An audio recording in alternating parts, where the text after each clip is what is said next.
വിശുദ്ധ കുരിശിന്റെ അടയാളത്താൽ ഞങ്ങളുടെ ശത്രുക്കളിൽ നിന്ന് ഞങ്ങളെ രക്ഷിക്കണമേ.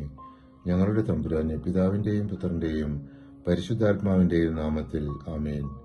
ആമോസ് 6-ാം അധ്യായം ഇസ്രായേലിലെ നേതാക്കളുടെയും സമ്പന്നരുടെയും സ്വൈര ജീവിതത്തെയും ആത്മസന്തോഷത്തെയും ശക്തമായി വിമർശിക്കുന്നു. അവർ സിയോനിലും സമറിയയിലും സുരക്ഷിതരായിരിക്കുന്നു, എന്നാൽ ദൈവത്തിന്റെ ന്യായവിധി അടുത്തു വരുന്നതിനെ അവഗണിക്കുന്നു. ഈ അധ്യായം നമ്മെ ആഡംബര ജീവിതത്തിലും ആത്മസന്തോഷത്തിലും മുങ്ങിക്കിടക്കാതെ ദൈവത്തിന്റെ ന്യായവിധി മനസ്സിലാക്കി നീതിയോടെ ജീവിക്കണമെന്ന് ഓർമ്മപ്പെടുത്തുന്നു.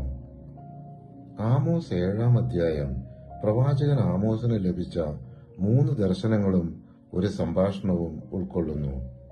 ദേശത്തിലെ വിളകൾ നശിപ്പിക്കാൻ ദൈവം വെട്ടുകിളികളെ അയച്ചു. ആമോസ് ദൈവത്തോട് കരുണ ചോദിക്കുമ്പോൾ ദൈവം കരുണ കാണിച്ച് അത് സംഭവിക്കില്ലെന്ന് പ്രഖ്യാപിക്കുന്നു. ദൈവം തീ കൊണ്ട് ദേശത്തെ വിഴുങ്ങാൻ ഒരുങ്ങുന്നു. വീണ്ടും ആമോസ് അപേക്ഷിക്കുന്നു. ദൈവം കരുണ കാണിച്ച് അത് സംഭവിക്കില്ലെന്ന് പറയുന്നു.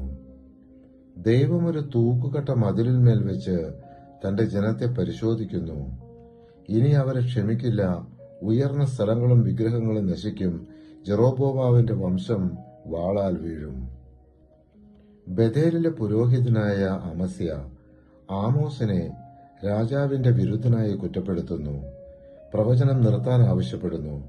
എന്നാൽ ആമോസ് തന്റെ വിളി ദൈവത്തിൽ നിന്നുള്ളതാണെന്ന് ഉറപ്പിക്കുന്നു. അമസ്യാവിനും അവന്റെ കുടുംബത്തിനും വിധി പ്രഖ്യാപിക്കുന്നു. ആടുമേയിച്ച് നടന്ന എന്നെ കർത്താവ് വിളിച്ചു. എന്റെ ജനമായ ഇസ്രായേലിൽ ചെന്ന് പ്രവചിക്കുക.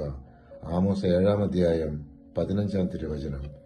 പരിശുദ്ധാത്മാവെ, തിരുവചനത്തിന്റെ അനന്തശക്തിയാൽ ആത്മാവിന്റെ ബലങ്ങളും ദാനങ്ങളും നൽകി തീഷ്ണതയാൽ ഞങ്ങളെ ജ്വലിപ്പിക്കണമേ.